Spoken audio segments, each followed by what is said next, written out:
Welcome back into another episode of the Calling It How I See It Sports Podcast. Blake Tarrants here with you.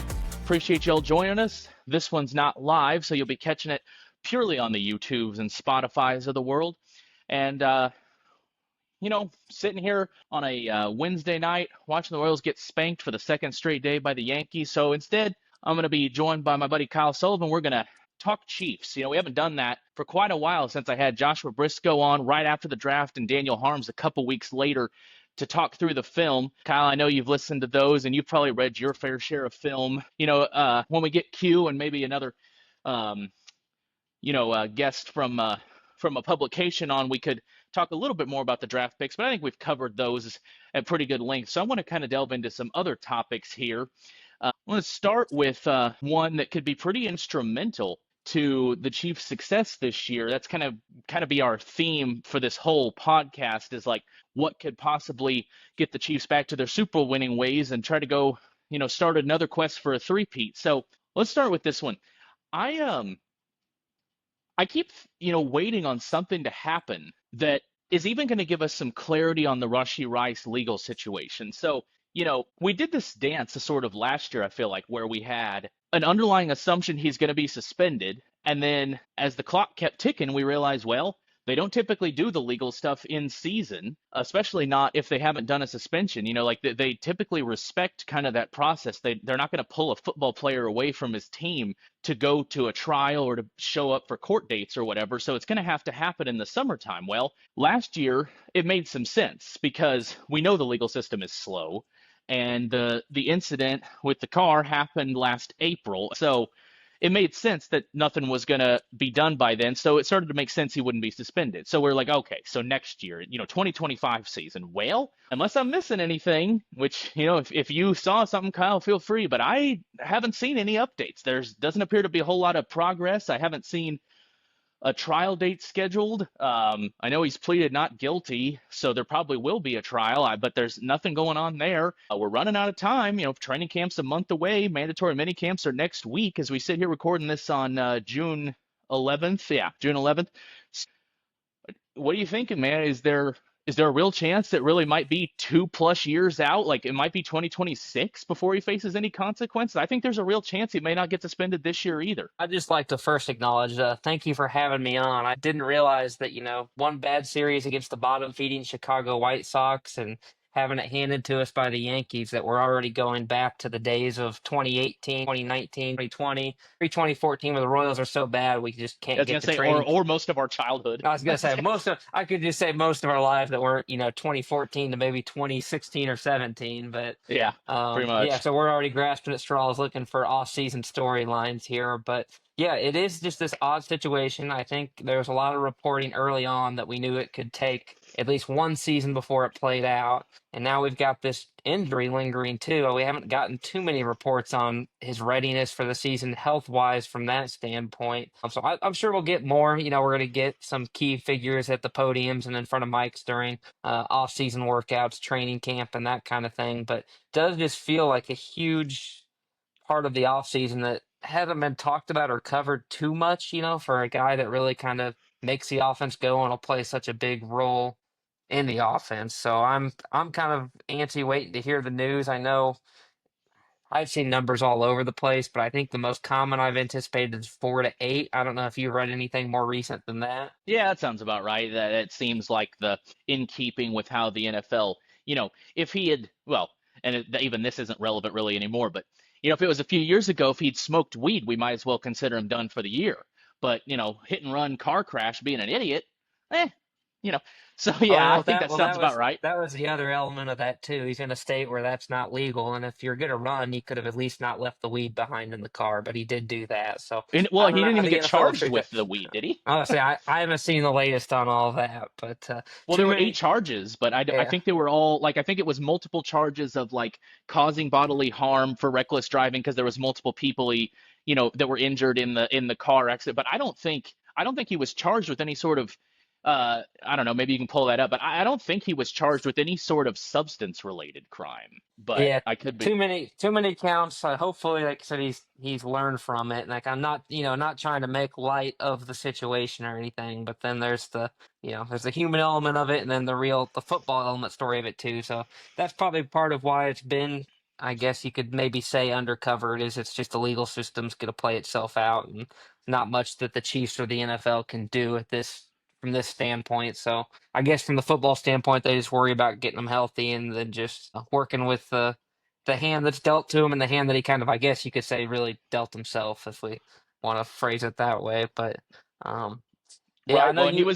he was pretty active in OTAs, looked pretty good according to all reports. I think like there was even, I mean, it wasn't going to happen, but there was even people doing speculation back in January, is he going to be ready? Like, could he even be ready if they make it to the Super Bowl? Because he was doing a bunch of workouts. I think health wise, we'll see. Like you said, I don't want to say it's a done deal that he's good and ready to go. And, there's also a difference between being medically cleared and saying, I feel good moving and getting hit. So, but like, I think from the legal standpoint is probably what's more likely to disrupt this season. But are we on the same page there that like we're kind of running out of time and unless something major develops in the next month, so it could again be like pushed a whole other year back, or do you still think it's likely that because like it's very split what I'm seeing. Like I haven't honestly seen a ton of people starting down my theory road that we're on right now yet. Like most people are still working on the assumption he will be suspended this year, but I haven't seen any developments in the legal process that make me think that because that's what the NFL likes to wait on, right? So are we on the same page here that we're kind of running out of time for it to happen this year again, or are you still thinking we're going to see it this year? I think we're kind of running out of time. I'm kind of in that same boat. I think you would hear little things leaking here and there. It puts the Chiefs coaching staff, I know, in a tough spot. That's kind of probably what you're looking to transition to here. I know last season, all the talk about Travis Kelce and falling off the cliff. The Chiefs coaching staff definitely didn't treat it that way. Mahomes didn't. I know he was putting up career highs and snaps, still working to really force the offense through Kelce. So, yeah, it would be helpful to have Rice back, make that transition over to kind of running the offense through him. It kind of seemed like they were heading that direction prior to the injury last season. Maybe we start to see Worthy take a little bit more of that share. Andy Reid, rookie receivers, kind of famously always slow to roll them out. So definitely puts the Chiefs in a tough spot. And like I said, we'll definitely learn a lot more once we start to get Andy Reid, Clark Hunt, those key figures at the podium this during these OTAs and training camp and all that good stuff. Yeah. So let's move to the pure football implications of it, because like make no mistake about it. Like, even by the end of his rookie year, Rice was truly starting to play like not just the Chiefs' number one receiver, but one of the best receivers in the league. And I mean, he got hurt in week 3, so I get why people are hesitant to draw very many conclusions from anything that happened last year. But I mean, he was leading the league in throws, short yardage throws, so throws 10 or fewer yards away from the line of scrimmage, and then how many yards he picks up. So essentially, most of that is obviously yards after the catch.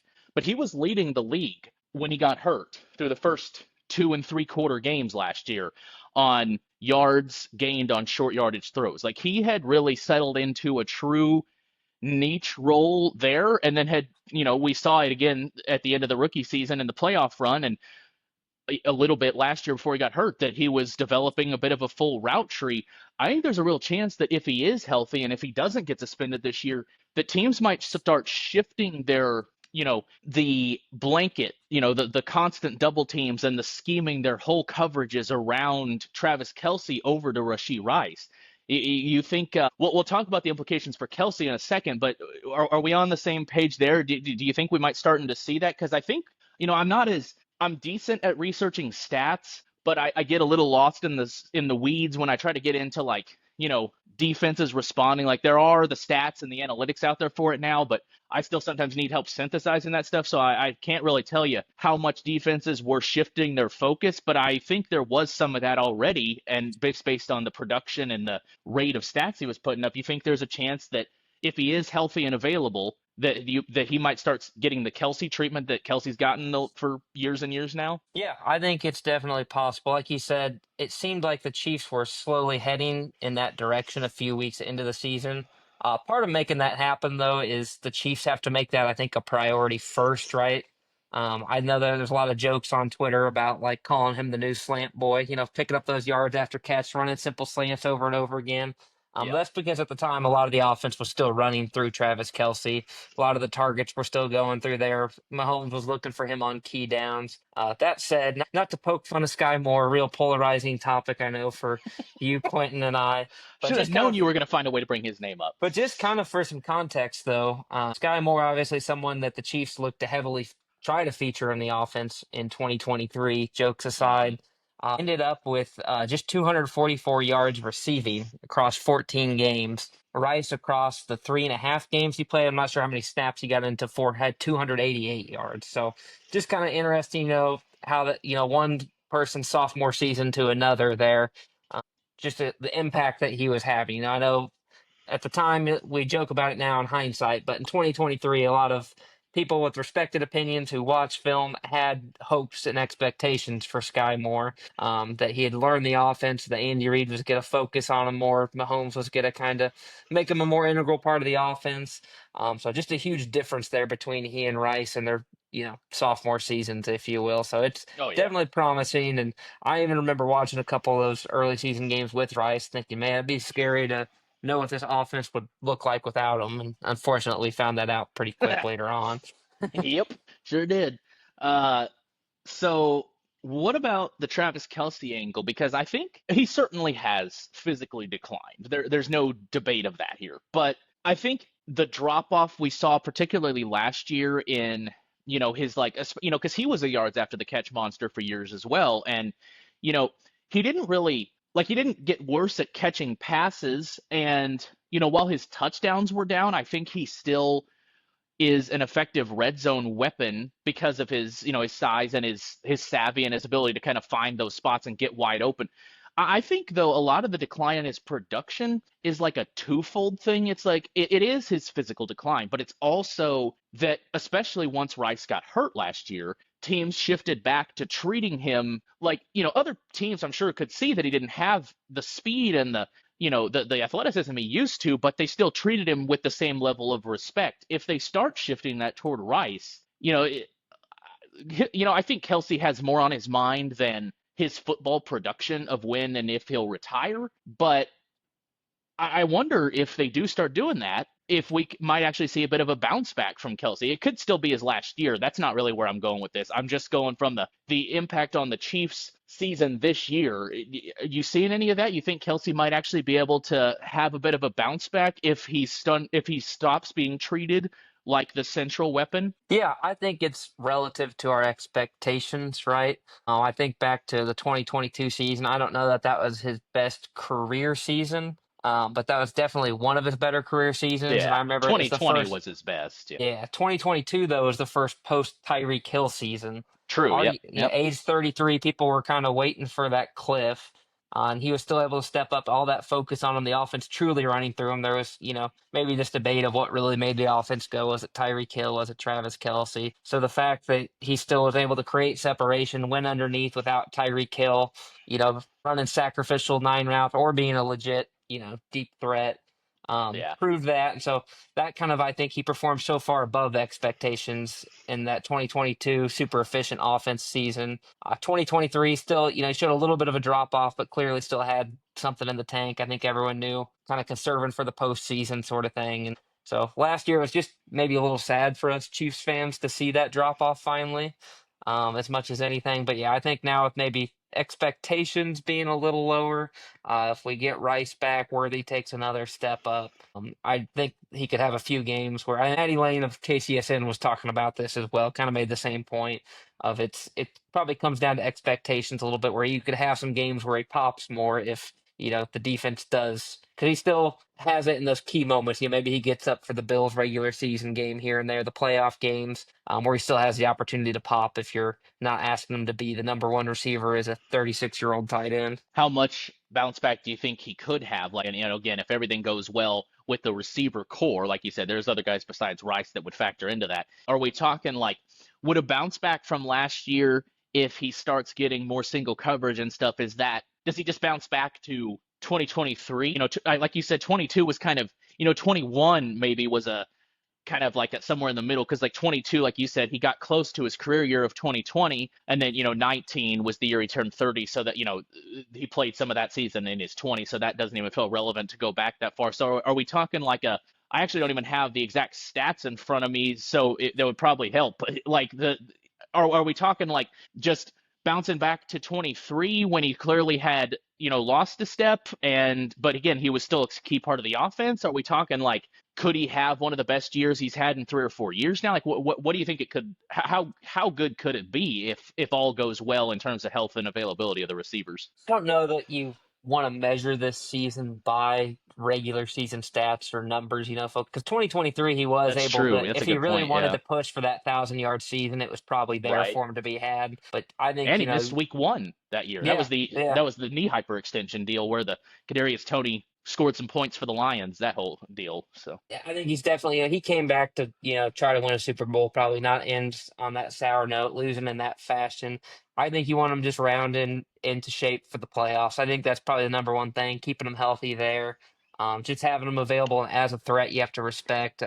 I saw this comp a lot last year during the regular season, kind of hoping that he would turn that corner kind of like Gronk did during the COVID Super Bowl, caught a couple touchdowns there. in I mean, Tampa, yep. yeah, the lowlights for Gronk in Tampa were tough. Definitely had a lot of those videos where it looked like he was running in quicksand or had concrete bricks tied to his feet. You Hmm. know, came postseason, rested up enough, still was a threat to the defenses. Obviously, that offense was loaded with tons of other weapons as well, um, including a couple Antonio Brown, another Hall of Famer across from him. Same thing there, kind of rounded into shape for the playoffs for him. Mike Williams, Chris Godwin, kind of a similar setup there. The Chiefs aren't that loaded of a wide receiver room, but I think that's what you maybe hope for is that Gronk COVID season where he rounds into shape for the playoffs, and you just want to feel that he has an impact when it matters the most. All right. We're going to move on to a little thought exercise that I had us think about a little before the show. This is probably going to be where we spend a good solid bulk of our time, and then we're going to wrap up with a little bit of stadium talk. There was some developments today that the Missouri House sent the bill basically containing the funds they're going to offer to the Chiefs and Royals to the governor's desk. He's expected to sign it, so we'll get into a little more of the location stuff, the Missouri Kansas stuff. It probably is worth talking about, but maybe it deserves its own podcast. And I really kind of would like to have at least somewhat of an idea what's actually going to happen, because I hate the, bickering back and forth when so many of the ideas we have are not what's going to be. But we're going to spend a little bit of time talking about Clark Hunt's dome idea at the very end. But I want us to do this thought exercise here for a little while. So I thought we could each take 3 players, and we're going to go in order from number 3 to number 1. And so what that means is for this one, we're going to do basically players who we would most like to have their best season. However you want to think of it, career year, if you want to put it in just simple terms, or if you want to think of it like their 90th percentile projection, not necessarily 99th, because that's impossible to predict, but like if they were going to have one of the best years of their career, the best year you could really imagine them having, and who you would pick. We're going to go from number 3 to number 1. So let's be clear. Making this list, period, means Kyle and I think that you're going to be a huge impact, or that a big season from you could be a huge impact. So number 3 is still a hell of an accomplishment, but I'm really curious where we land on this, and I also curious about like the order, and we can debate some of the nuances there. So I don't know, Kyle, what do you think? I think a good way to do this, for the audience's sake, I'll probably just clarify after we do it, because the audio can be weird and it might, block one of us out, because it does that when we talk over each other as it tries to help us with audio quality. But I think it could be cool for like, because we'll hear each other, and then I'll just clarify for the audience what we do. I think we ought to do like we'll start at number 3, we'll work up to our number 1, and I'll do like a little 3, 2, 1 countdown. I want us to like say it simultaneously, because I want to hear, I want us to both be surprised slash, not have preconceived biases of where we're at. I think, number 1 and number 2 might be a little more in sync, but I feel like we could go multiple different directions with our number 3. So I'm going to do like a 3, 2, 1, go. And then where I would say go, we're going to simultaneously say, starting with our number 3 player. Sounds good? Got it? Works for me. All right. So we're doing our 3rd player. Again, this is a big deal. Even being 3rd is a big deal, because there's 50, well, not 50, but 50 other guys on the roster, 5 or 10 guys that we very much could have picked that we didn't. So making this list is a big deal, but we're going to go from number 3 to number 1. So 3, 2, 1, we're going to say our number 3 player for who we think could have his best season, could have the biggest impact on the Chiefs being able to win a Super Bowl in 2025. Ready? Three, two, one. Jalen Christian Watson. Fulton. we said we basically said the same guy. Yeah. It's the same. I mean, we said different names. We had the exact same idea, right? Like Mhm. they need they need more cornerback depth. Why don't you go first? Why did you have well, you had Jalen Watson. Why did you have Jalen Watson here? Yeah, I think last year we saw what the Chiefs defense looked through was it about 7 weeks. I think he had an injury there, the ankle Yeah, injury. And then close to there's a half the season. yeah, so sharp decline afterward, where the fall off after Trent McDuffie, who, to be clear, I think you and I would both agree Trent McDuffie, we just can't count on him being like steady, reliable. Part of this exercise is we couldn't pick Mahomes or Chris Jones, but I think That's Trent right. McDuffie has just proven his floor is so high that, what's a And full 90th disclosure, I percentile? didn't pick him too because of the same thing. Like his Yeah. 90th percentile is like, his 70th percentile is still a Pro Bowler, so his 90th is just making the step up to All Pro. So, Which arguably these he could have been last year, in a lot of true, people's yeah. eyes. So it was one of those where I just kind of assume, if assuming good health, I don't worry about, McDuffie's performance for the upcoming season whatsoever. But yeah, so just having a second option there, that was clearly the one Achilles heel for that defense that a lot of offenses over and over again picked out on.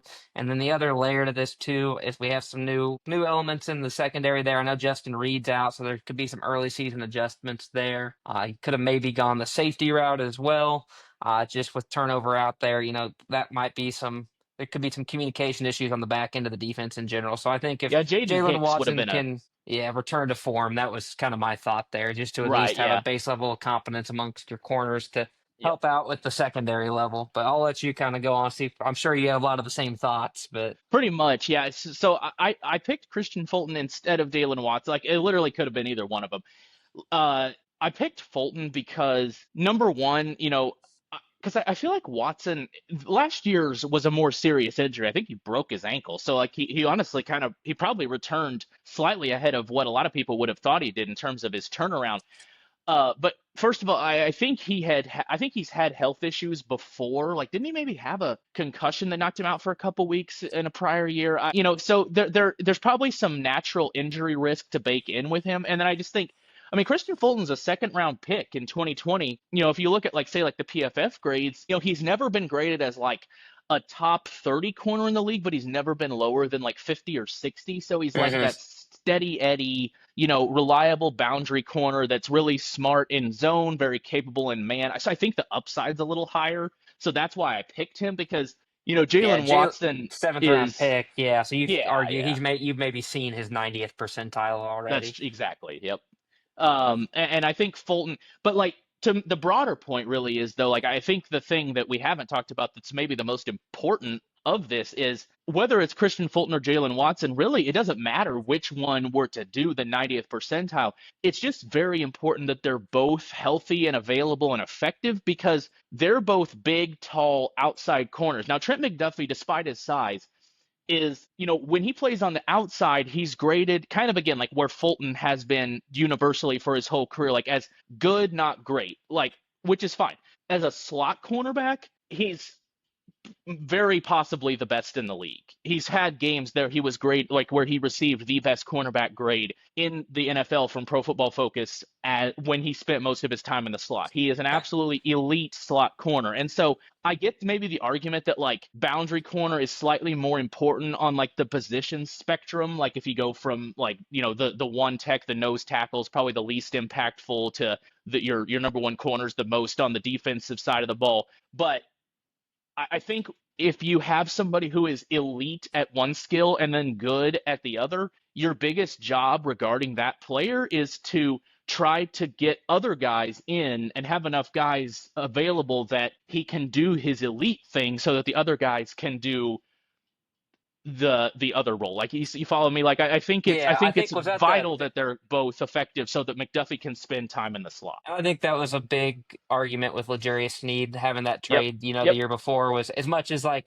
obviously he is a huge impact player in his own right, had a huge career year his last year here with us, but then it also, yeah, kind of pulls Trent McDuffie out of his best position as well. So it had a little bit of a domino effect. So kind of that same argument there that you're making. You kind of maybe return to McDuffie, putting him in his, but not that he can't succeed in other spots, but not the ideal situation to move him out of the slot too often. Yeah.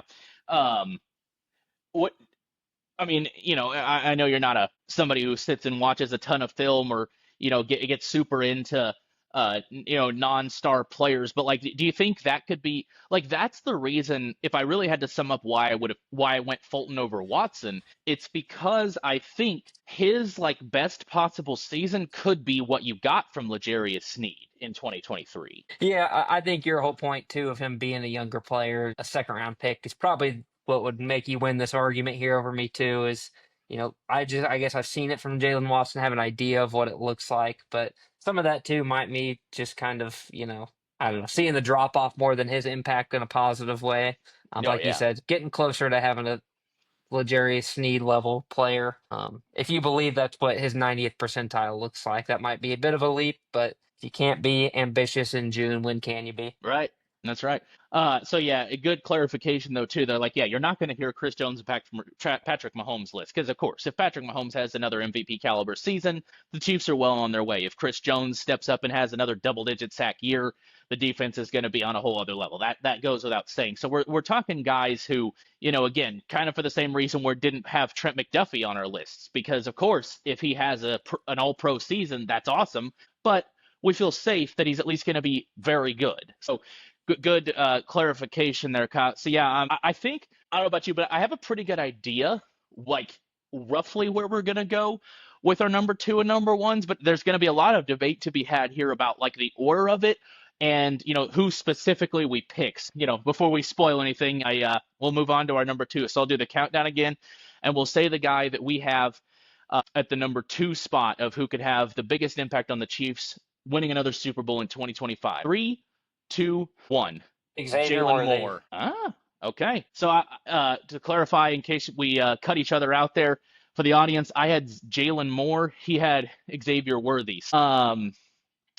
You go first again here, Kyle. What made you put Xavier Worthy here? Yeah, I think right now, Mahomes, every time in the offseason, it seems like the third year in a row, he's made some comments about Andy Reid challenged him to push the ball down the field or returning to that style offense.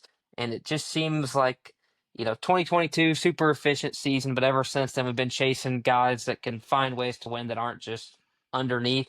And if Xavier Worthy can even possess a real threat down the field, if that brings Mahomes kind of out of his shell to at least look at the deep ball again, at least threaten the defense, defenses have kind of stopped even really worrying about it. I think that just opens things up for the rest of the offense. Got a lot of repetitive guys that like to win in the same spots. Juju Smith-Schuster, Travis Kelce, kind of the older, craftier guys that like to win underneath with route running. I guess Juju's not that old, but he plays like he's 46. Yeah. Even Hollywood, 2022 was the hey, last year he was a young man. That's for sure. even Hollywood Brown, he's got speed to him, but a lot of his routes are kind of intermediate underneath.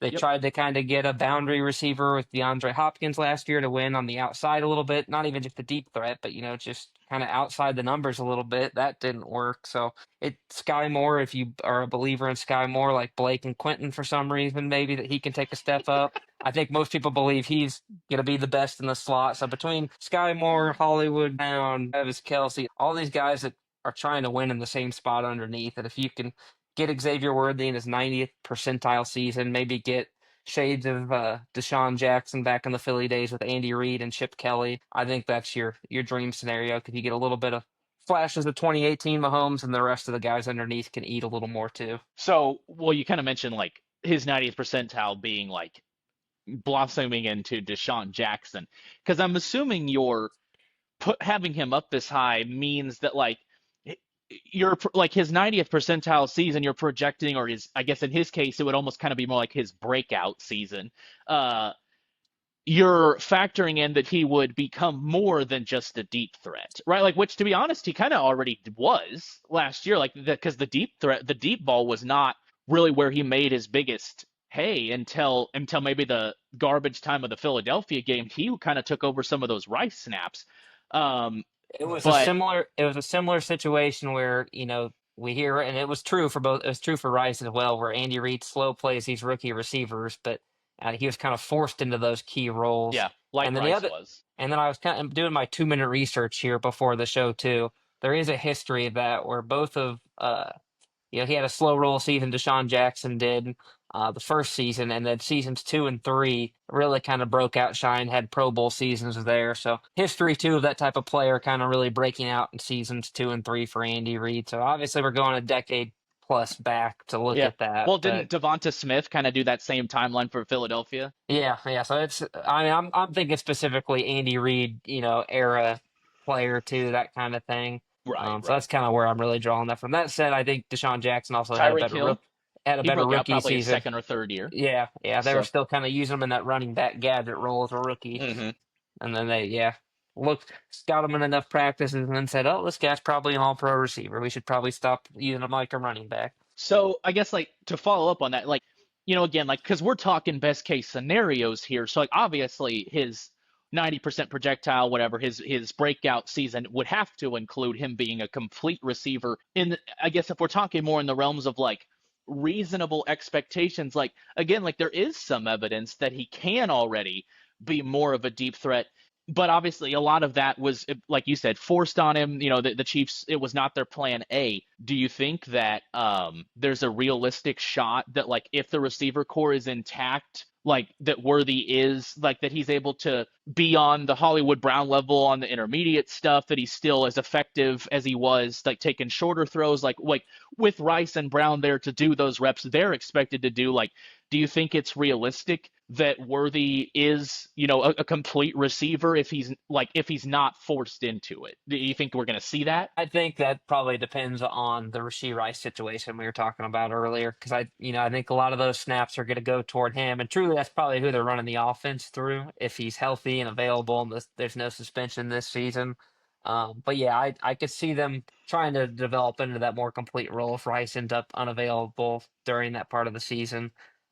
Been a lot of rumors about Hollywood Brown and Mahomes last offseason really connecting well.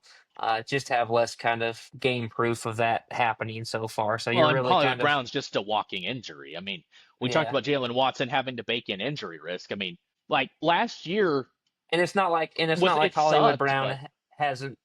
It's not like Hollywood Brown was playing with a terrible QB before he got here. You know what I'm saying? mm-mm. It was the same No, argument not at with all. Marquez Valdez Scantling. It's kind of like you saw him for years of Aaron Rodgers. He's a fine receiver.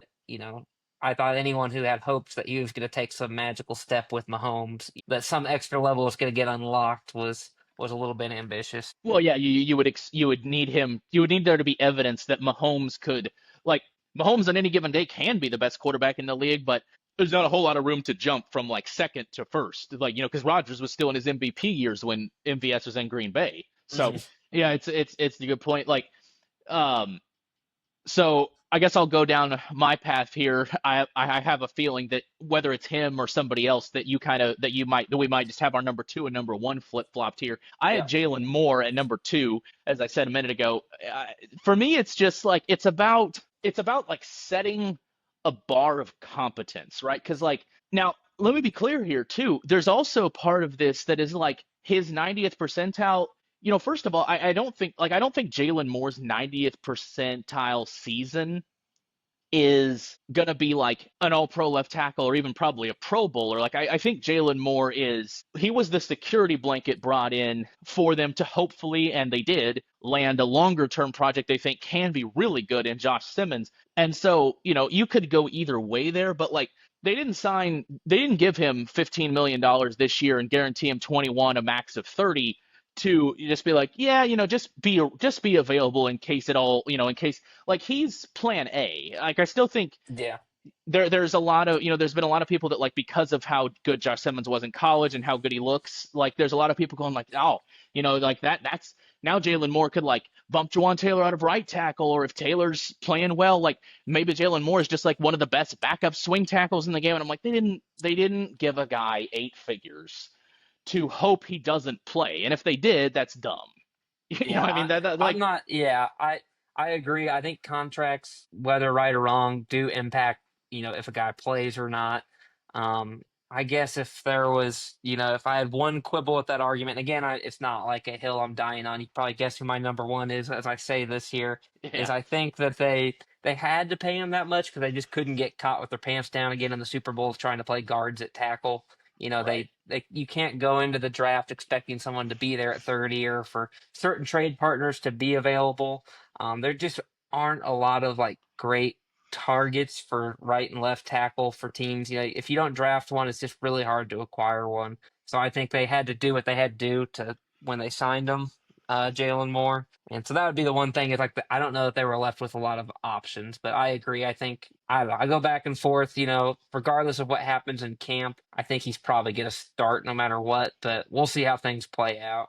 I know earlier in the Yeah, pod I talked about best case scenario Simmons starts week one. The more I've thought about that, the more I'm thinking, like you said, you don't pay him that much money to at least not try it. yeah, and I feel like it's also there's something to be said for like not repeating. Like I don't want to go too far down that road of like not repeating the same mistake because I think Josh Simmons is a safer um pick than Kingsley Suamataia to like at least have a high floor and hopefully a very high ceiling. But like the whole reason you signed Jalen Moore is that you don't want to put everything on a rookie and have no backup plan. Like Joe Tooney was not really a backup plan. He was like a plan C. And Break so glass in case of emergency that they yeah, just rolled with for way too many weeks. Yeah. and they just like I mean, I don't know if you remember, but like it wasn't just how bad Kingsley flopped at left tackle, but like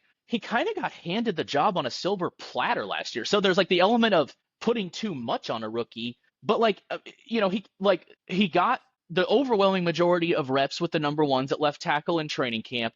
He basically didn't play in the preseason. Like he literally had like what was it like 10, 15 snaps in the preseason. Like he sat with Mahomes and Kelce and Jones and all the other guys in the final game and like didn't play at all and then was just kind of gifted the job on a silver platter and like so whatever angle you want to take it from of like that angle of like we're not just giving guys positions based on where they were drafted or the hype or the angle of we don't want to put too much pressure on a rookie but like you know, again, if Josh Simmons dominates and he's just clearly better than Jalen Moore, sure, do what you got to do. But I feel like if Josh Simmons gets the Kingsley Suamataia treatment, it kind of gives off warning flags that the Chiefs don't see.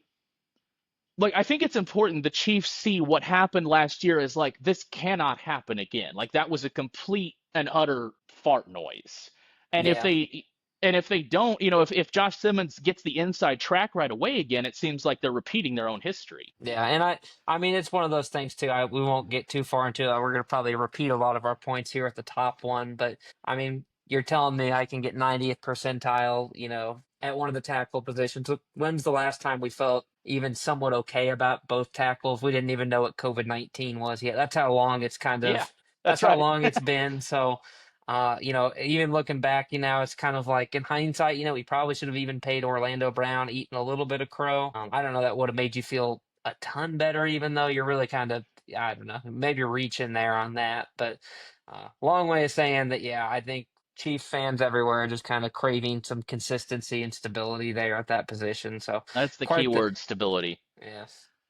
All right, so I don't know if it's really worth doing the 3-2-1 thing for our number one. Well, because you kind of gave the game away, and like it would have made I would have been stunned if you didn't have a tackle in here somewhere. So you've all but told us you have Josh Simmons as your number one.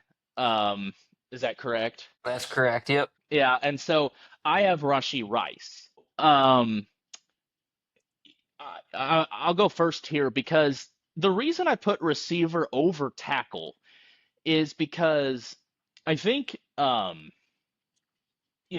don't want to say like I'm a little not to backtrack and go back to our number twos, but I don't love some of the dialogue that I've seen around the Jalen Moore thing. Like, a lot of the dialogue I've seen is like Jalen Moore is the floor, Josh Simmons is the ceiling. Like Jalen Moore provides stability and a security blanket, and Josh Simmons provides the long term optimism. Part of the reason that I have, and it even goes back to us having corners at number three. I would say hand in hand with saying that the 90 percentile season would be instrumental to another Super Bowl run. There's also like an implied statement there that if it doesn't work, that that's not good. Because like if the Chiefs don't have three good corners, two and specifically two bigger outside corners that can allow McDuffie to play the slot, they're going to continue to have issues getting their cornerbacks picked on like they did last year. And then you added in that there's some turnover at the Hmm. safety position. And if Xavier Worthy in your case doesn't take the top off the defenses better, doesn't continue to grow, or if Jalen Moore flops, we're right back where we started last year with no deep threat and no left tackle stability. I don't love some of the dialogue I've seen that like Jalen Moore is the floor, Josh Simmons is the ceiling, because I still think there's an argument to be made that Jalen Moore is the biggest wild card on this roster. I mean, he's a 4-year NFL veteran, but he only has 5 games of NFL experience on Let's Josh see, Simmons. 20, 25, 26. Oh, his age. I see what you're saying. Yeah, let me do some Yeah, my yeah. You can Google that real quick. I think he's 26 is what I age remember 20, hearing. yeah, this will be his age 27 season. So he's 26 now. Will be 27 sometime in the season. Yep, Like, January 9th. So okay. So yeah, like in the playoffs, he'll turn. So yeah. most of the year at 26. Okay. Yeah. I mean, he's and hell nowadays with guys being more and more incentivized to stay in college with NIL, you're seeing not 26, but you're seeing guys come into the pros at 24. And So tackles are one of those positions too where you see guys play into their late 30s if they end up with good right, health and right. that kind of thing as well.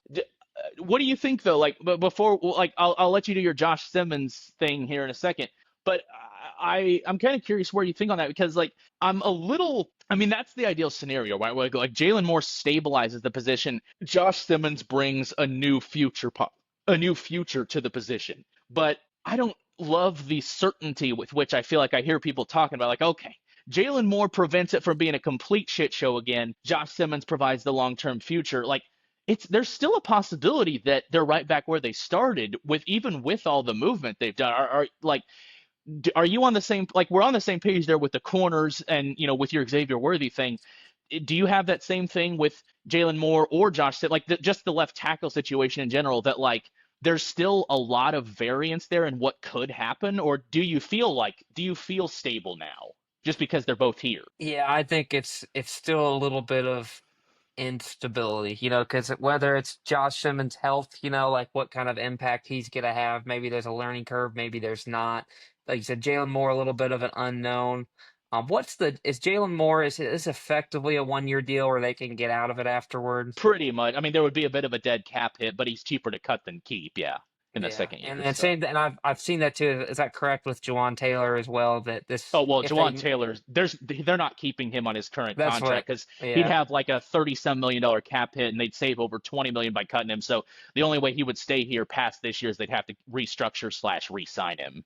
So Again, being optimist in June, I'm just thinking if what a premium position tackles are. I almost just wonder, like, best case scenario, if they all perform in different spurts of the season, who are we able to pay and keep building on? Um, right, that's the other angle to kind of maybe think of this on. But yeah, that's my big thing. I went uh obviously Josh Simmons uh on the other end, just because a lot of people believed he could have been a top 5 to 10 pick. yep, So those guys just don't grow on trees. Teams like the Chiefs, who are just constantly in the AFC title or above as their floor, don't get a chance to draft those guys. Um, don't know. Like I said, don't know realistically. It's just tough to know. If like you believe what's a 90th percentile tackle look like for a as a rookie. rookie. Yeah, So that's where I'm. And same thing, I guess Jalen Moore comes in with that NFL experience a little more. Again, he's kind of playing with a new quarterback, new continuity as well. So it is tough to measure, I think. And so that's maybe to your point as to why you put receiver in front of tackle, is how much can you improve in 1 year if there's yeah, constant shift and instability.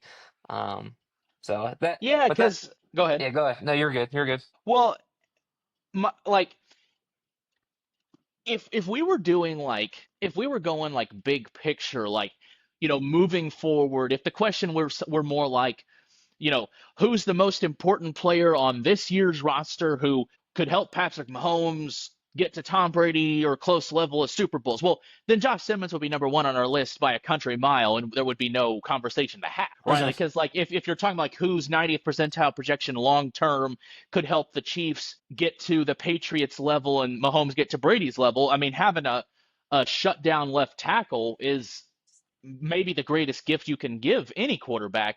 Now, I will say the necessity of an elite left tackle is probably about as low with Mahomes as it gets because I think like his needed bar for tackle play is basically just like don't get me killed every time like they did last year. So like there is like I don't even think Josh Simmons has to be the very peak of people's hopes for him in order for it to work. But like, sure, if we're talking big picture, there's no debate. It's Josh Simmons because And, that's transforms the and offense. But like this year, my I don't other know. thought, Like, my other thought with that too, though, was what's your faith in Kingsley being like a high impact left? You know what I mean? That's always the thought is like guards never get left alone like tackles do, and that's what kind of makes tackles a more difficult position. They're helped a little less. First guards always have help at all given times, or more often than not.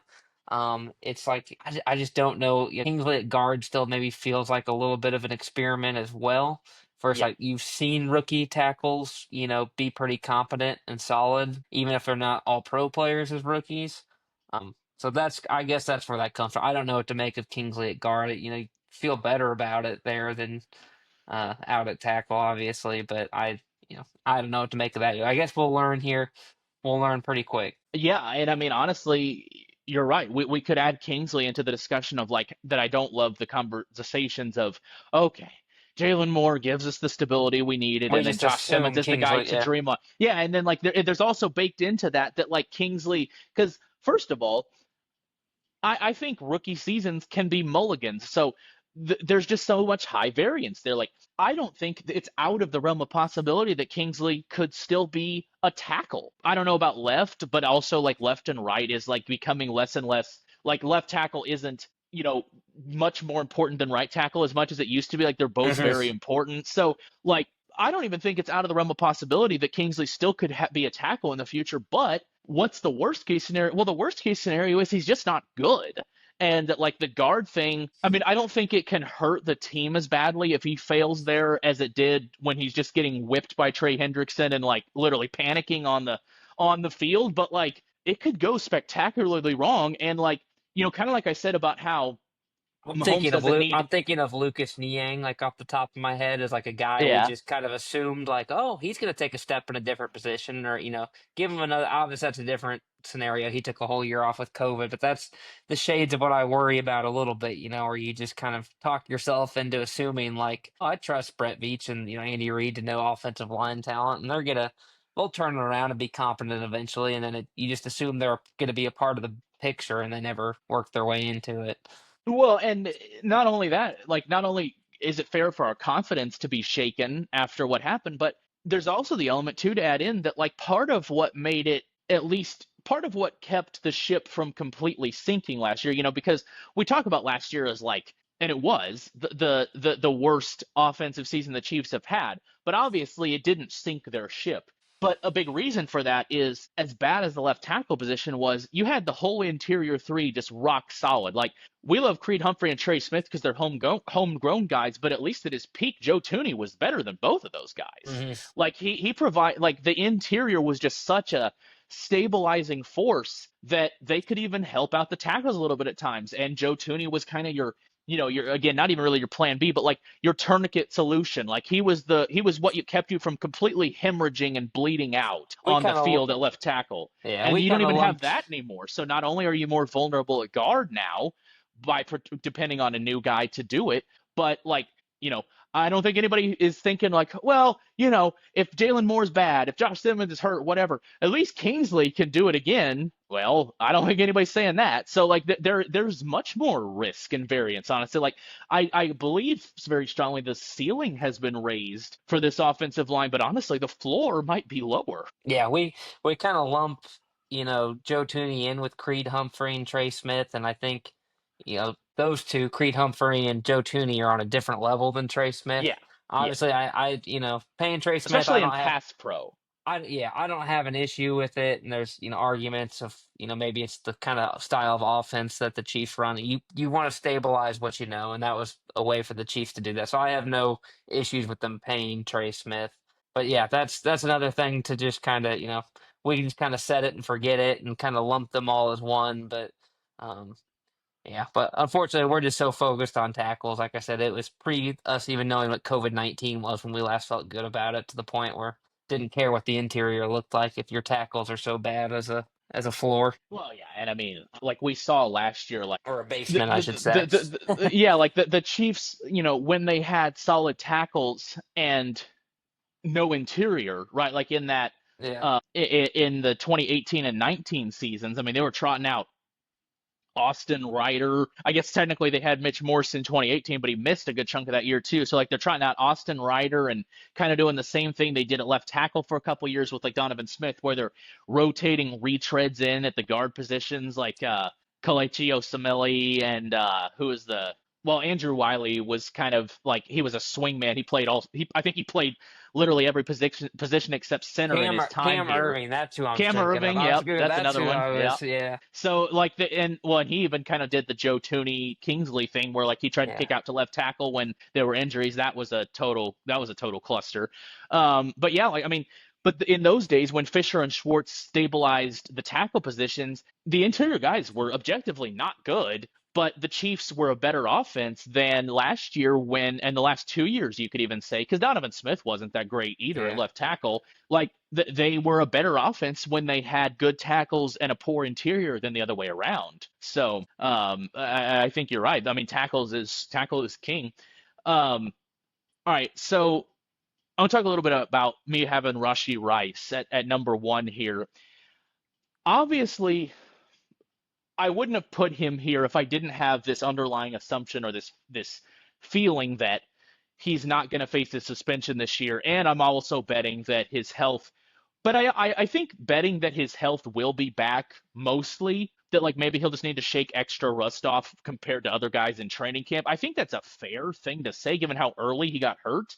Because again, he was doing intensive rehab in January. So like, and again, all reports were that at OTAs, was that last week or 2 weeks ago, that he Mhm. was looked excellent. So like, I think the health is reasonable to feel good about. The suspension stuff and the legal stuff is still very much a shot in the dark. But man, if he's healthy and available for all or most of the season, like I really think there's something. Maybe I don't want to do too much, but there is something to be said for the way he had started to grow at the end of the rookie season and then especially what we saw at the beginning of last year because like he also again if he's healthy and available I think he takes pressure off the tackles Mhm. because if the tackles are Because he can just win quick. okay, Yeah. yeah, well and you don't have to wait for him to run deep routes, like you basically just give him long handoffs and say do your thing. And like he was, like I said, when he got hurt, he was leading the league, the entire NFL, in yardage gained on short throws. And I think that, the ceiling and the floor are Did that both without big there. Yeah, did that without Hollywood Brown opposite of him too. That's So like, right. well, Yep. I get Travis Kelce was still there commanding attention at that point in time, obviously, and I'm sure defenses would have adjusted over time. But for again, love being optimistic in June. So all the reports that Hollywood Brown and Mahomes were hitting it off last offseason in camp. Uh, yeah, I think that it makes a lot of sense. Like I said, the best be nice to get back to an offensive centric team, at least for an entertainment value for us Chiefs fans. I think Oh yeah. that's what we're all really craving. What what do you think because it's obviously harder to even like quantify what Jalen Moore or Josh Simmons 90 percentile season look like because it's almost more based on stuff that doesn't happen. It's like how little Mahomes gets hit or how much time he has to throw, whatever. For Rice, where we really can quantify it, I mean, if you go off the numbers he had when he got hurt, he was on pace for like 120 something catches and 1,600 yards and like 15 touchdowns last year. Now, again, like you said, I'm sure defenses would have adjusted over time. I think that is probably where you pump the brakes and say, okay, he had a really hot start and then the injury really sucked because of that. But maybe we shouldn't I overreact. mean, But like, I think it's what could fair the to stats be. look like? Well, I think it's fair to be optimistic though, because he started in just half the games as a rookie and was just under the 1,000 yard mark there, which is Yep, like yep. rare for any Andy Reid receiver to pick up a playbook like that.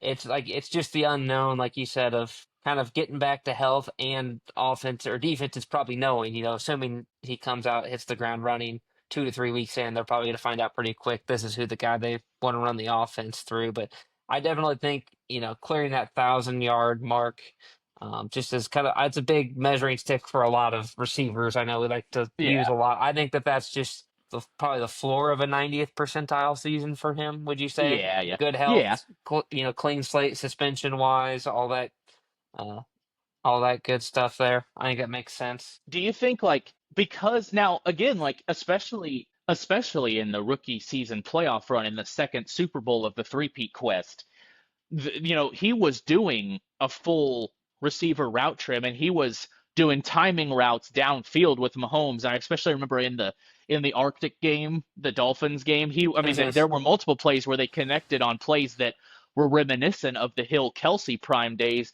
Like, do you think he has like is his so maybe like the 90th, like we're saying, because we're trying to do 90th and not 99th Hmm. because it's unrealistic, but like so yeah, maybe like you said, like clearing the 1,000, somewhere between like let's say 1,000 and 1,200 is like the 90th.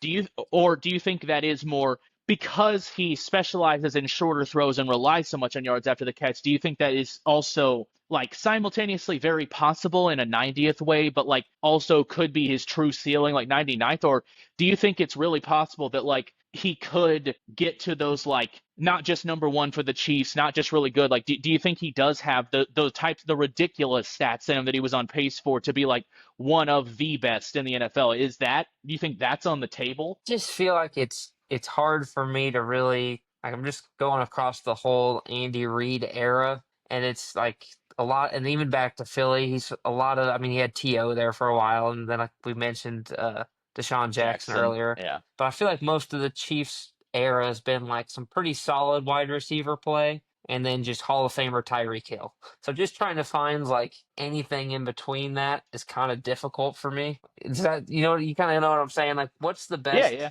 what's the best wide receiver season you think you've seen that's not Tyreek Hill? Uh, Honestly, like it's probably Juju in 22. Yeah. Okay, that's fair. Yeah.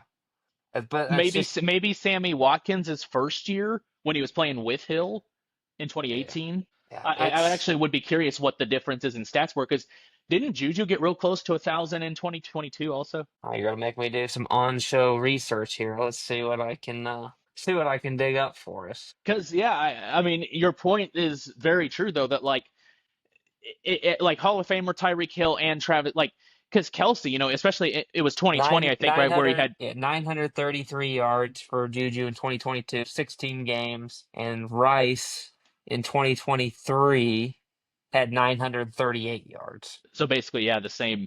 So Yeah. Rice's rookie season is actually probably the best because Watkins didn't even in 2018 he missed some times. I don't think he got into the 900s. Um, he was a bigger play threat. Like on any individual play, he could rip a 50-yarder in a way that Rice probably is less likely to do. But yeah, when you combine efficiency, effectiveness, and volume, um, Well, mate, let's put. I'm just kind of curious. What do you think the most receiving yards Watkins ever had was? As my laptop died on me here. so you just lost it, you don't know anymore, or you do know? I do. I didn't quite catch the year on it. I think it was a second year there. Oh, so Watkins' most receiving yard is this in his Chiefs time or his whole career? Chiefs time. And it was in 19, Yep. the Super Bowl year. Okay, that's interesting. Or I would have set. thought it would have been the year before. And Um, pull this back up here on my phone, but see what I can dig up for us to verify that I have this right. I guess it's this long build up. well, so whatever year it was, you at least remember the number while 29 you dig up 20 for yeah, 2019 season. 2019. Yeah. So that was 14 games, I'll give you that hint, and that was the most he yeah, okay, played. Yeah. 14, 14. I'll say 775. 673. Yeah, so Hmm. that's what I meant by, I feel like it's Tyreek Hill, huge drop off and everybody. You know what I mean? That's why it's And tough then for me to Rice's kind rookie of year. Yeah. yeah. Yeah. Like I guess the real like way to answer the question of can Rice like have a true elite season. So like Megatron's record is just under 2000. It's like 1920 something, maybe, or 1970 something. Like, and again, Rice was on pace for like 1600 yards last year. Kelsey's all-time record in 2020, I'm pretty sure it was 1416, like 1416 yards. I think Hill got close to 1200 a year or two in Kansas City, and then of course in Miami he's gotten even more. Because I feel like the real way to answer the You're question, like, asking for all these numbers. Unfortunately, your co-host producer here has a iPhone with a home button still, and now a dead laptop. So no, no, I guess about what as I'm low really tech as we get here. Travis no, Kelce, no, one because thousand four what hundred I'm sixteen yards, 2020. There you go. in 2020. Yeah. And Yep. then, yeah. So, like, I guess the real way to answer the question of can Rice get to like, because like 1600, just that, I mean, that's an all pro receiver. That very well could lead the league in any given year. Like, but to like even say get to like 12 to 1400, like the Kelsey prime numbers. Uh, I guess the real way to answer the question is that on the table for like a true 99th percentile season is like, can he become? Because honestly, like that would mean that he became not in terms of his like he doesn't have the raw top speed that Tyreek Hill had, but Tyreek Hill is of course a guy who can, uh, like he's just elite in every facet of his game. Like he's an elite deep threat mostly because of his speed, but also because of his ball tracking. But he's also because of his quickness and his acceleration. He's elite in the short and medium game. And so Rice, I think he has enough speed to become at least a good deep threat. It's just like not something we've seen a ton of yet, like the true like running vertical routes down the field. Like, but if they do run the offense through him like that, do you think do you think that's on the table that he could like step up into like a guy who just is like an S tier player, a guy who's like no matter what you ask him to do, he's one of the best in the league at it. Like because like he's shown flashes of that, but it was while he was still a relative unknown. Can he do that when he's not an unknown anymore, you think? Or do you think his real ceiling is the clearing the 1,000 yard threshold that's been the ceiling lately? Yeah, I'm just hesitant to, make that bold of a prediction, to envision. It's hard to picture anyone making a leap to the 99th percentile. And like you said, a lot of those flashes were coming when Travis Kelce hadn't all the way lost a step. So it's tough for me to make that bold claim. Obviously, that's the hope, but it's definitely not something I'm thinking of as a possibility in the upcoming year coming off an injury and everything. I don't think that they'll for a full season's workload that the Chiefs would force him into that role, but we'll see. Yeah. All right. So interesting thought exercise there. Let us know in the comments wherever y'all are watching YouTube, Spotify, or you can talk to me on Twitter. I'm curious what y'all think. Like, give me some order of players, and you pick apart Kyle and my analysis all you want. I want to kind of close out with a little bit of stadium talk here. So again, I kind of gave y'all an update that the Missouri House sent the bill for the funding for the Chiefs and Royals Stadium to Mike Kehoe's desk. He's expected to sign it, so we'll see where it goes after that. We'll hold off on getting too into the details of the locations and all that stuff until another podcast. But Kyle, I wanted us to kind of close out with talking about Clark Hunt wanting a dome. I think he's made that very clear that like if he's gonna, the part of his idea of like moving to Kansas and getting the brand new shiny stadium is that he wants it to be a dome or at least a retractable roof. Now, there's like all sorts of different elements too. You could get lost down a rabbit hole here with of like because I think, at least for me, there's some like misnomers that like a dome is just what you call any indoor stadium. But like dome also refers to like the shape and like certain domes have retractable roofs and some don't. And then like you have Jerry World and down in Dallas, which I've been once, it was a fantastic experience. But and like that has a retractable roof, so it can become an indoor stadium, but it's not a dome, both because of the shape of the stadium and because of the entertainment district around it. So like I mean, whoever like whatever in the world that stuff might look like. Um, I guess like let's just start with the simplest question. Like, what thoughts and feelings does it create in you to imagine the Chiefs playing in an indoor or at least a retractable roof stadium at some point? Yeah, so I think a lot of fans are familiar with Patrick Mahomes' stats in domes. I think there's probably Psycho. stats. were beat to death, unfortunately, in front of that Super Bowl, which I've yet to even go Well, watch highlights of on YouTube since then. might have But yeah, saved him with the garbage stuff, garbage time yeah, stuff. yeah. But I 12-0, I know, is his record there. Again, going low tech here without my laptop. 12-0, over 3,500 yards and only 4 interceptions in his career. And the player I think most people think of when they hear domes and inflated stats, I think Kurt Warner in the Greatest Show on Turf days. Mm-hmm. And then Yeah. Drew Brees, who's just got kind of stupid video game numbers. Definitely a Hall of Famer. But when you see Drew, I don't think anyone thinks Drew Brees is the best of his era by any means. So just trying to picture, yeah, what a decade plus of Mahomes in a dome could be. And maybe we'd never get that by the time the dome would get built, but sure would be fun to see. I know one of my earliest memories of Mahomes was that 70 air yards to Tyreek Hill in Atlanta in a preseason game back Yep. in, I don't remember if that was 17 or 18, but Yeah, I think that was uh, 17 because it was the year we were like, oh man, let the rookie start. Because it was yeah. when Alex Smith was still here. It was wasn't that in Atlanta in their Yeah, dome? yeah. So Yeah.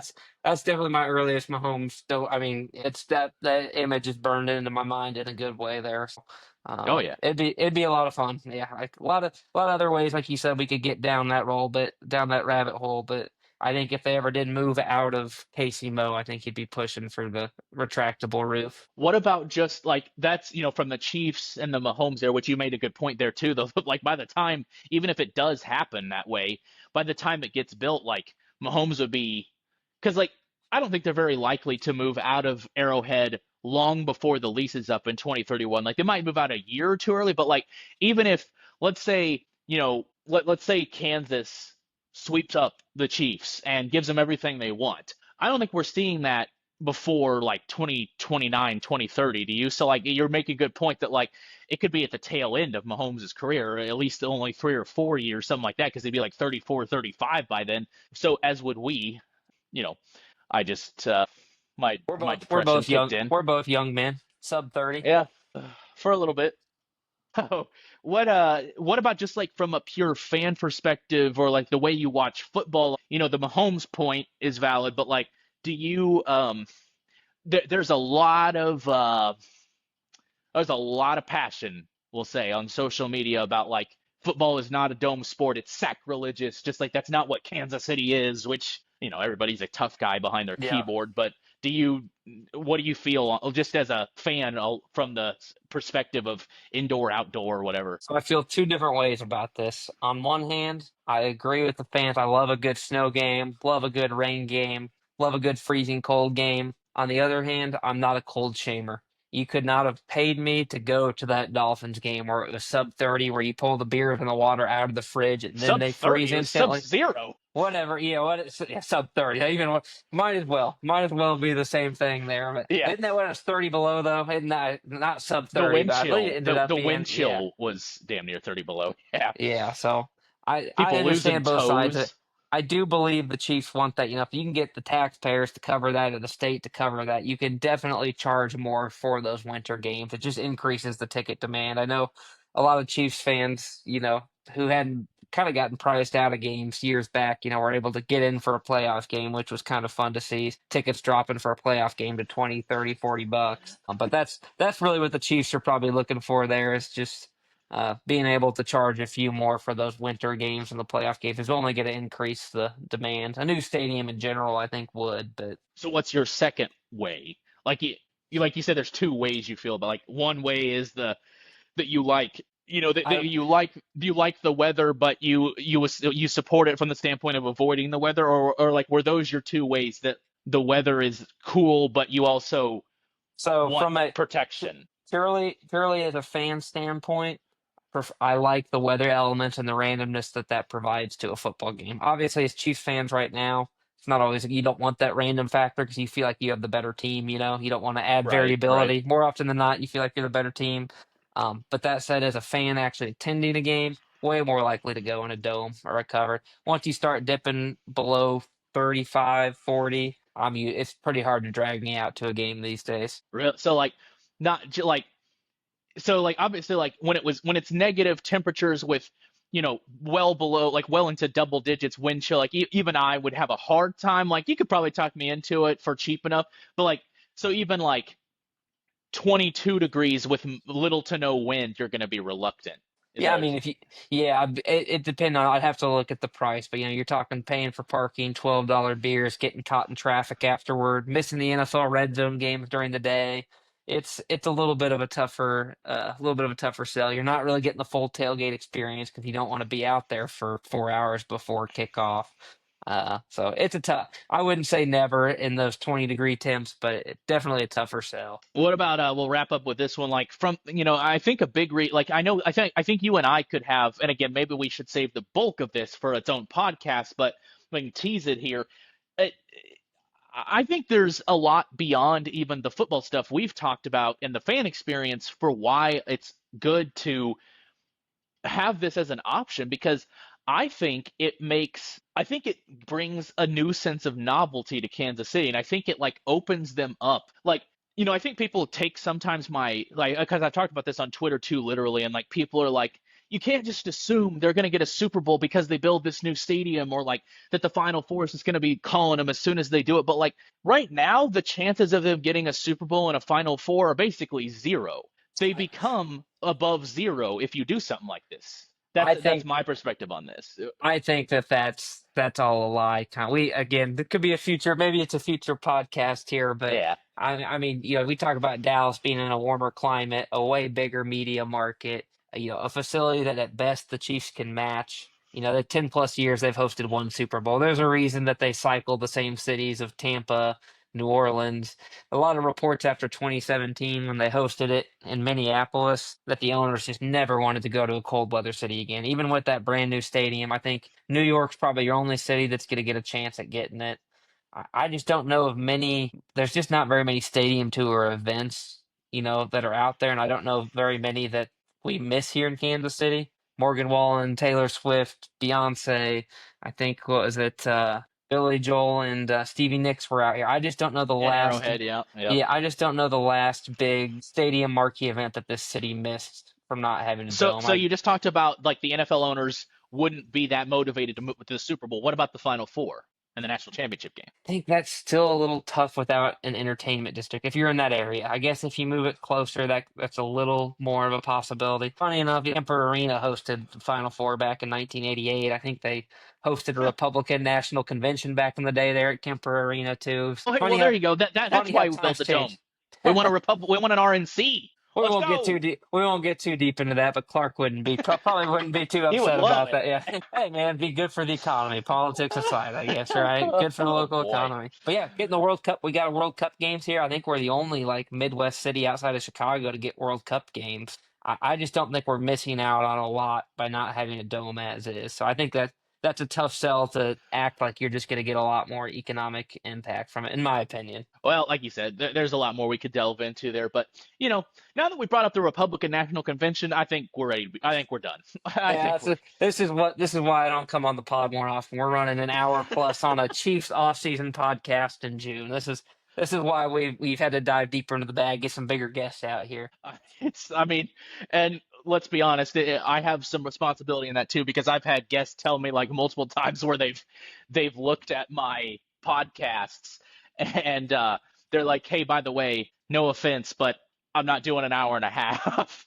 So it's it's on both of us for sure, but good stuff, man. Let's put a pin in it for now, and then we'll get Q on here. Maybe we'll do like a full trio podcast Sunday. We can react to the full first home week of Jack Caglione. Hopefully there'll be a bit more momentum on the stadiums, and we can kind of delve into the deeper. Like maybe we can do some location debate and stuff. So appreciate you joining tonight, man. Yeah.